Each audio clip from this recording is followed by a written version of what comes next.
Welcome to my class.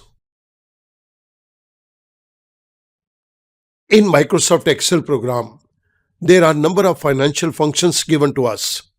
Here a complete list of all financial functions is given to you. All functions listed here are discussed in separate video lectures. Let us start. इस particular video lecture के अंदर मैं Excel के programme के अंदर दिए गए yield function को टेकअप करूंगा। आइएगा मूव करते हैं यील्ड फंक्शन के एक क्वेश्चन के ऊपर। इस पर्टिकुलर एक्सेल शीट के अंदर हमें एक क्वेश्चन दिया गया है। A bond of ₹10,000 bearing a coupon rate of 10% redeemable after 8 years is being traded at ₹10,600. Find out the yield to maturity YTM of the bond. सबसे पहले तो स्टूडेंट बॉन्ड के मीनिंग को मैं एक्सप्लेन कर रहा हूं। A bond is a document, it is an instrument through which a company can raise loan from the public. Bond एक ऐसा डॉक्यूमेंट है जिसकी मदद से एक कंपनी मार्केट से, पब्लिक से लोन को रेज करती है। Bearing a coupon rate, that is rate of interest, इसके ऊपर 10% का रेट ऑफ इंटरेस्ट है। रिडीमेबल, रिपेबल आफ्टर 8 ईयर्स, इसको 8 साल के बाद रिपे किया जाएगा। आज की डेट के अंदर इसकी वैल्यू 10,600 मार्केट के अंदर है। इट मीन्स मार्केट के अंदर ये 10,600 का बेचा जा रहा है। हमें यील्ड टू मैच्योरिटी को कैलकुलेट करना है। मैं आपको सबसे पहले यील्ड टू मैच्योरिटी के मीनिंग को एक्सप्लेन करूंगा। The cash flows in relation to a bond consist of 2 payments. The first is regular interest payments and the redemption repayment amount. जब हम कभी बॉन्ड की बात करते हैं तो बॉन्ड के अंदर 2 प्रकार के कैश फ्लोज होंगे। एक तो हमें रेगुलर इंटरेस्ट पेमेंट का कैश फ्लो मिलेगा, जब भी company annually, half yearly interest payment करती है, that is regular interest payment. एक इसका कैश फ्लो होगा। और सेकंड, जब ये कंपनी अपने इस बॉन्ड को रिडीम करेगी, रिटर्न करेगी, रिपे करेगी, उस समय एक कैश फ्लो होगा। सो ये 2 तरह के हमारे पास कैश फ्लोज हैं, regular interest payment and redemption repayment amount. The rate of return KD, which makes the discounted values of these cash flows equal to the bond's market value, is known as YTM of the bond.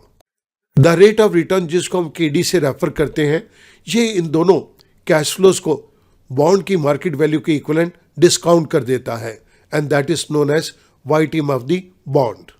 इस particular function के अंदर हमें syntax यहां पर दिया गया है। अब मैं इस सिंटेक्स के बेस के ऊपर एक पर्टिकुलर टेबल को यहां पर टेकअप कर रहा हूं। इस टेबल के अंदर मेरे पास 4 डिफरेंट कॉलम्स हैं: description, values, units and syntax term. Date of issue के अंदर मैं एक डेट ले रहा हूं, 1 जनवरी 2020। This is the date of issue. इस डेट ऑफ इश्यू के अंदर हमारे पास जो यूनिट्स हैं, that is in terms of date, और सिंटेक्स के अंदर हम इसको सेटलमेंट का नाम देंगे। So settlement here means date of issue of bond. Next argument is maturity. Student note करेंगे, ये जो बॉन्ड है फॉर 8 ईयर्स है, तो हमारे पास ये मैच्योरिटी डेट 8 ईयर्स के बाद आएगी। सो मैंने यहाँ पर एक डेट ले ली, दिस इज 31 दिसंबर 2027। इन दोनों के अंदर एग्जैक्ट डिफरेंस 8 ईयर्स का है। सो maturity date becomes our second argument. The next argument is rate. यहां पर ये 10% हमारे पास रेट है।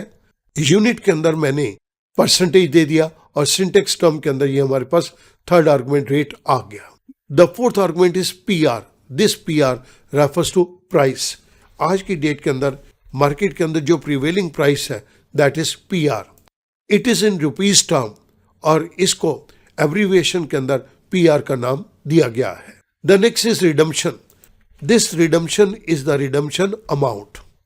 ये बॉन्ड 8 साल के बाद 10,000 रुपए के अंदर रिडीम किया जाएगा। So the unit is rupees and this redemption is the redemption amount. इसके बाद हम यहां पर फ्रीक्वेंसी को टेकअप कर रहे हैं 1 here means this is annual. अगर मैं यहां पे 2 देता हूं, then this is semi annual. It means कि हमें साल के अंदर कितनी बारी इंटरेस्ट मिलेगा। अगर साल के अंदर एक बार इंटरेस्ट मिल रहा है तो फ्रीक्वेंसी हम 1 देंगे, अगर 2 बार इंटरेस्ट मिल रहा है तो हम फ्रीक्वेंसी 2 देंगे। The last argument is optional, that is basis. Basis के अंदर मैं यहाँ पर 3 टेकअप कर रहा हूँ। सिंटेक्स के अंदर ये टर्म हमारे पास बेसिस दी गई है और यूनिट के अंदर हम इसे टाइप का नाम देंगे। यहाँ पर मैंने आपको सारी ये सिंटेक्स की टर्म्स को डिफाइन कर दिया। बेसिस हमने 3 क्यों लिया है ये मैं आपको फंक्शन के अंदर इंटरप्रेट करूंगा। अब मैं यील्ड के फंक्शन को यहाँ पर टेकअप कर रहा हूँ। Equals to yield, sometimes we do pronounce it yield, but student this is yield. The first argument is settlement, तो settlement के अंदर मैंने date of issue को दे दिया D9, comma. The next argument is maturity, तो यहाँ पर मैंने maturity date को दे दिया, comma. The third argument is rate, rate is 10% given to us, D11, comma. PR refers to the price, prevailing market price, comma. Then we have the redemption, आपने जो redeem करने का अमाउंट देना है that is 10,000। Frequency के case के अंदर आप यहाँ पर देखेंगे हमारे पास 3 ऑप्शन आ गई। क्या आप एनुअल इंटरेस्ट पेमेंट करेंगे या सेमी एनुअल करेंगे या क्वार्टरली पेमेंट करेंगे।